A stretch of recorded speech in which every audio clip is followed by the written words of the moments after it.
मरियम नवाज और captain retired Safdar को नई जिम्मेदारियां मिलने का सवाल।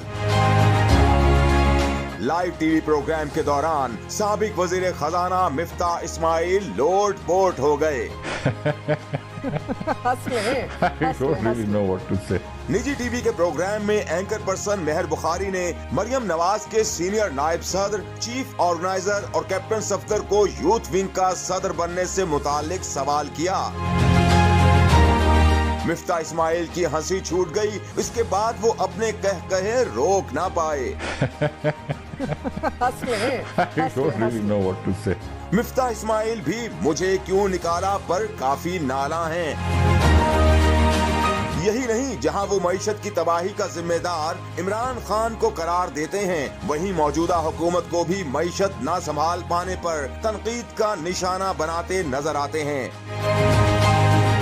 हाल ही में मिफ्ता इस्माइल और इसहाक डार के दरमियान काफी तल्ख रवैया भी सामने आया था।